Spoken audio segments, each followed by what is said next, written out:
दोस्तों, स्वागत है आपका मेरे YouTube चैनल इंग्लिश बाबू पर। और आज मैं फिर हाजिर हूँ आपके साथ एक नई स्टोरी लेकर। और दोस्तों, आज की ये जो स्टोरी है ये अकबर बीरबल की सीरीज़ से ली गई है। बहुत ही मज़ेदार कहानी है, बहुत ही अच्छी कहानी है, सुनकर आपको बहुत मज़ा आएगा। उसके अलावा इस स्टोरी के अंदर आपको कई सारे नए इंग्लिश के वर्ड मीनिंग सीखने को मिलेंगे, उनकी करेक्ट प्रोनाउंसिएशन के बारे में पता चलेगा। और दोस्तों, ग्रामर का जो स्ट्रक्चर है हम उसे बिल्कुल डिटेल में कवर करेंगे, तो हर तरह का जो ग्रामर का स्ट्रक्चर है आप बहुत ही आसानी से सीख पाएंगे। तो चलिए दोस्तों, फिर आज की इस कहानी को हम शुरू करते हैं। और सबसे पहले कहानी का टाइटल देखते हैं। कहानी का टाइटल है the stars that decide are fate. क्या मतलब हुआ? दोस्तों, डिसाइड करने का मतलब होता है किसी चीज़ को तय करना, किसी चीज़ का फैसला करना, निर्णय करना। और FATE फेट, फेट का मतलब होता है भाग्य। तो आप इस वर्ड को नोट कर सकते हैं। तो इस पूरी लाइन का क्या मतलब हुआ? The stars that decide are fate, मतलब कि सितारे जो हमारे भाग्य का फैसला करते हैं, या कह सकते हैं जो हमारे भाग्य का निर्णय करते हैं। तो दोस्तों, ये आज की इस कहानी का टाइटल है, शीर्षक है।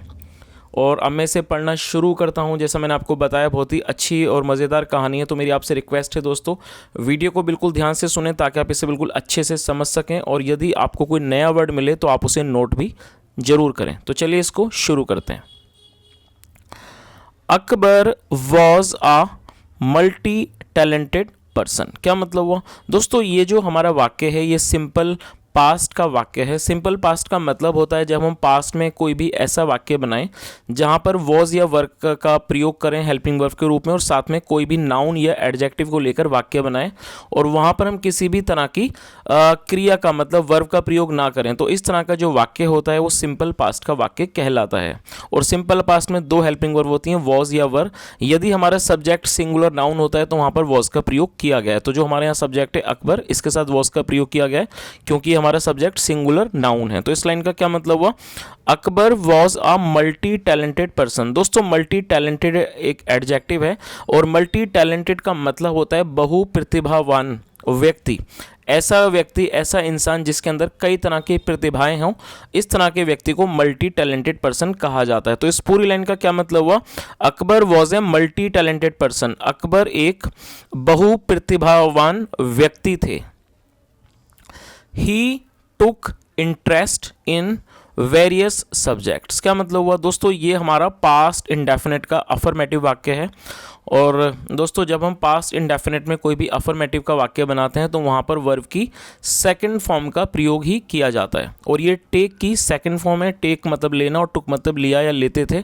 तो क्या मतलब हुआ? ही टुक इंटरेस्ट। और दोस्तों, इंटरेस्ट एक नाउन है जिसका मतलब होता है रुचि। ही टुक इंटरेस्ट, वह रुचि लिया करते थे इन वेरियस सब्जेक्ट्स। वेरियस मतलब अलग अलग, सब्जेक्ट्स मतलब विषयों में। तो इस पूरी लाइन का क्या मतलब हुआ? ही टुक इंटरेस्ट इन वेरियस सब्जेक्ट्स, वह अलग अलग विषयों में रुचि लिया करते थे। चलिए आगे देखिए। लाइकवाइज, लाइकवाइज मतलब इसी तरह। He became very interested in astrology. क्या मतलब हुआ? दोस्तों, बिकम का मतलब होता है बनना, और ये सेकंड फॉर्म में बिकेम मतलब ही बिकेम, वह बन गए।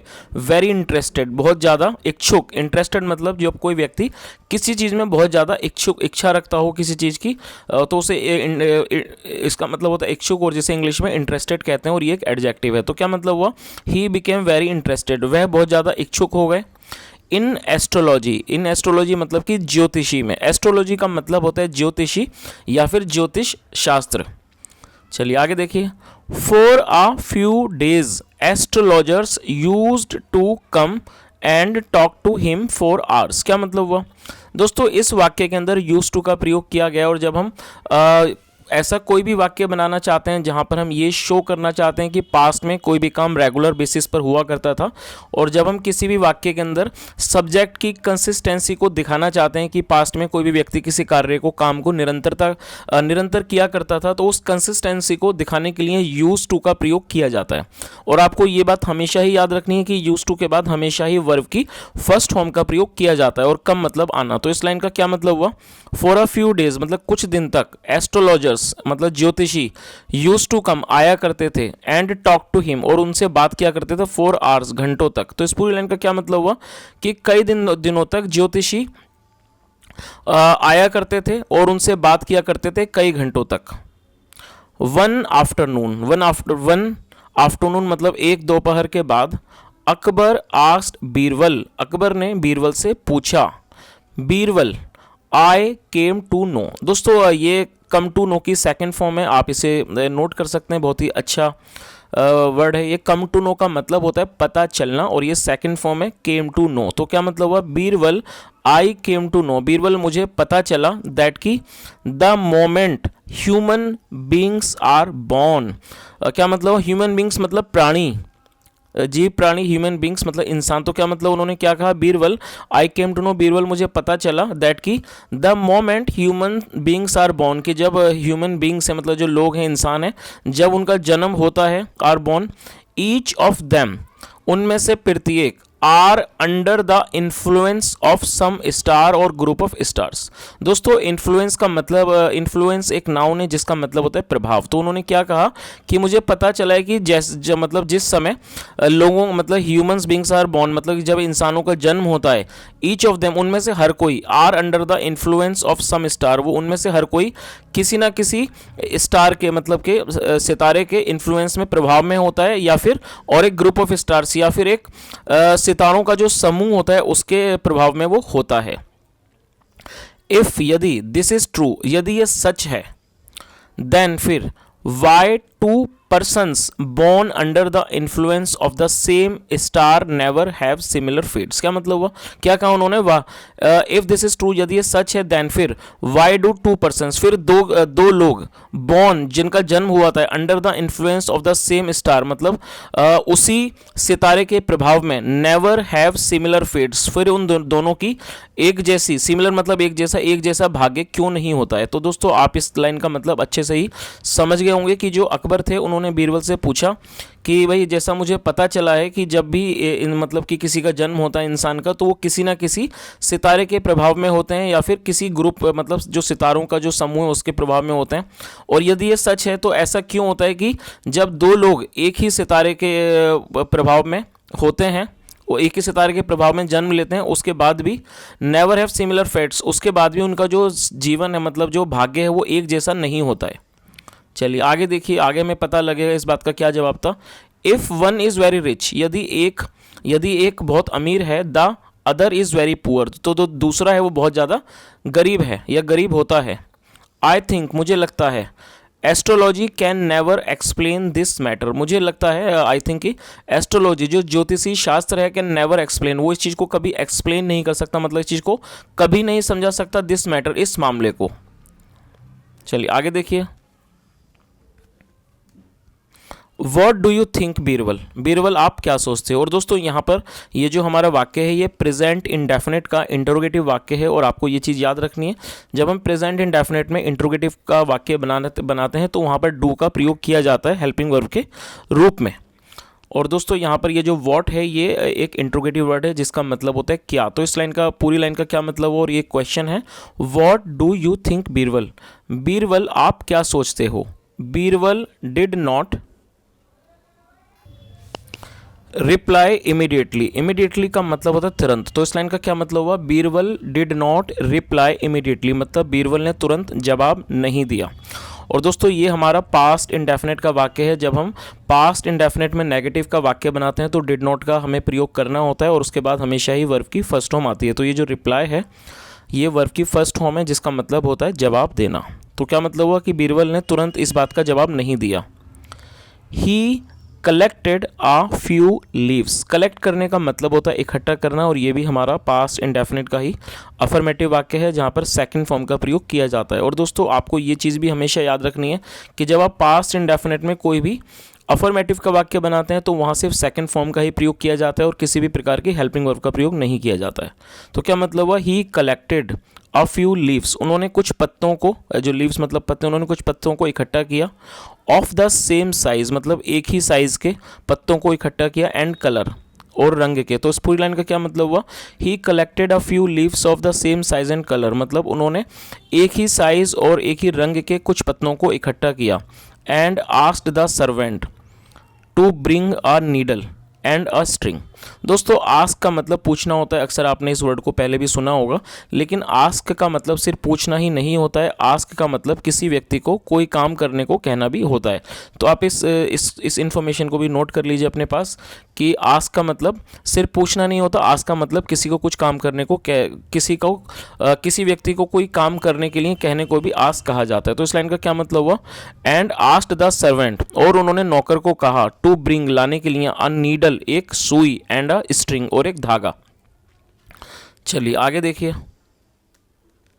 After everything was arranged, arranged का मतलब पर किसी चीज़ का प्रबंध किया जाना। आफ्टर एवरीथिंग वॉज अरेंज मतलब जब हर चीज़ का प्रबंध करने के बाद, ही गेव दैम, उसने उनको दे दिया, टू अकबर, अकबर को दे दिया। तो यहाँ तक आप इस चीज़ का मतलब समझ गए होंगे, स्टोरी यहाँ तक आपको अच्छी से समझ गई आगे होगी कि जो बीरबल थे उन्होंने अकबर की बात का कोई जवाब नहीं दिया, लेकिन उन्होंने एक ही रंग और एक ही जो साइज़ के कुछ पत्तों को इकट्ठा किया, और उन्होंने फिर नौकर से कहा कि वो सुई लेके आए, नीडल मतलब सुई, और एक धागा, और वो सब इकट्ठा करके कि उसने क्या, आफ्टर एवरीथिंग वॉज अरेंज मतलब सब कुछ को सब चीज़ का प्रबंध करने के बाद, he gave them to Akbar, उन्होंने उन चीज़ों को अकबर को दे दिया। एंड आस्क्ड, और कहा, आस्क्ड हिम, और उनसे कहा, टू पियर्स। दोस्तों पियर्स करने का मतलब होता है किसी चीज़ में छेद कर देना, किसी चीज़ को भेद दे देना। टू पियर्स द नीडल, और वो मतलब कि वो पियर्स करें नीडल को, मतलब जो सुई है उसको घुसा दें, थ्रू ऑल द लीव्स, सारे पत्तों में, एट वंस, एट वंस मतलब एक ही बार में। चलिए आगे देखिए। अकबर फॉलोड बीरबल्स इंस्ट्रक्शंस, और दोस्तों यहाँ पर बीरबल के बाद एपेस्ट्रॉफी एस का प्रयोग किया गया है। एपेस्ट्रॉफी एस का मतलब होता है का, की, के। तो इस लाइन का क्या मतलब हुआ? अकबर फॉलोड, और फॉलो का मतलब होता है किसी बात का अनुसरण करना, बात मानना। अकबर फॉलोड बीरबल्स इंस्ट्रक्शंस, अकबर ने बीरबल के जो निर्देश थे उनका अनुसरण किया, मतलब वैसा ही किया जैसा बीरबल ने उनको कहा। And gave it back to Birbal, और उन्होंने उस चीज़ों मतलब उसे वापस दे दिया बीरबल को। चलिए आगे देखिए, आगे क्या होता है। Birbal after examining the holes, holes मतलब जो उसके छेद थे उनको होल्स कहा जाता है। क्या मतलब हुआ? After Birbal after examining the holes मतलब made by the needle said. तो बीरबल ने क्या कहा? आफ्टर एग्जामिनिंग मतलब उन छेदों को देखने के बाद, उनका एग्जाम मतलब उनको अच्छे से परीक्षा करने के बाद या उनको अच्छे से देखने के बाद जो किए गए थे बाय द नीडल के सुई के द्वारा, सेड उन्होंने कहा, लुक जहांपना देखो, these holes are, these holes मतलब ये जो छेद हैं, are not of the same size, ये एक ही साइज के नहीं हैं। सम आर लार्जर, कुछ बड़े हैं, देन द अदर्स, दूसरों की तुलना में, देन अदर मतलब दूसरों से। और दोस्तों ये जो वाला वर्ड है आप इसे नोट कर सकते हैं, THAN, देन एक होता है THEN, इसका मतलब होता है तब, और लेकिन जब हम दो चीज़ों की तुलना करते हैं तब हमें THAN का प्रयोग करना होता है। तो एक छोटी सी इन्फॉर्मेशन है, आप इसे भी नोट कर लीजिए। तो क्या मतलब हुआ? Some are larger than the others मतलब जो कुछ हैं वो बड़े हैं दूसरों की तुलना में या दूसरों से, बट लेकिन you have pierced them all at the same time with the same needle। दोस्तों इस वाक्य के अंदर हैव के साथ वर्ब की थर्ड फॉर्म का प्रयोग किया गया है, और आप इस वर्ब को भी नोट कर सकते हैं। पियर्स का मतलब होता है किसी चीज़ में छेद करना, और ये थर्ड फॉर्म है। और जब हम हैज़ हैव के बाद वर्ब की थर्ड फॉर्म का प्रयोग करते हैं तो इस तरह का जो वाक्य होता है वो प्रेजेंट परफेक्ट का वाक्य होता है। प्रेजेंट परफेक्ट के अंदर हैज़ हैव के बाद वर्ब की थर्ड फॉर्म का प्रयोग किया जाता है। तो इस, और पियर्स का मतलब छेद करना। तो क्या मतलब हुआ? बट लेकिन you have pierce them all, लेकिन आपने इन सब के अंदर छेद किया है, एट द सेम टाइम एक ही समय पर, विद द सेम नीडल एक ही सुई से। आगे देखिए। अकबर स्टार्टेड स्माइलिंग, स्टार्टेड का मतलब ये स्टार्ट की सेकंड फॉर्म है। स्टार्टेड स्माइलिंग मतलब मुस्कुराने लगे। तो क्या मतलब हुआ? अकबर स्टार्टेड स्माइलिंग, अकबर मुस्कुराने लगे, एज जैसे कि, he finally was able to understand मतलब वो आखिरकार, वॉज एबल टू अंडरस्टैंड वो इस चीज़ को समझ पाने में, अंडरस्टैंड कर पाने मतलब समझ पाने में समर्थ थे। The meaning of this example, जो उनके एग्जाम्पल का, उनके जो उदाहरण का जो मतलब था वो इस चीज़ को समझ पाने में समर्थ थे। तो दोस्तों ये आज की एक छोटी सी कहानी थी, और मैं उम्मीद करता हूँ कि ये जो कहानी है आपको इंटरेस्टिंग लगी होगी, सुनकर आपको मज़ा आया होगा, और उसके अलावा आपने कुछ नए वर्ड मीनिंग भी सीखे होंगे। और दोस्तों आज कमेंट के माध्यम से आज मुझे ज़रूर बताएं यदि आपने कोई नया वर्ड भी सीखा हो। तो और यदि आपको आज का वीडियो अच्छा लगा और मेरा पढ़ाने का प्रयास भी पसंद आया हो तो आपसे रिक्वेस्ट है वीडियो को ज़रूर लाइक करें, शेयर करें और दोस्तों चैनल को सब्सक्राइब करना बिल्कुल ना भूलें। आप चैनल को ज़रूर सब्सक्राइब करें, बेल आइकन प्रेस करें ताकि आपको नोटिफिकेशंस भी मिलती रहें। और यदि आपका कोई भी सुझाव हो तो कमेंट के माध्यम से मुझे ज़रूर बताएं। यहाँ तक सुनने के लिए thank you so much. Have a nice day and bye.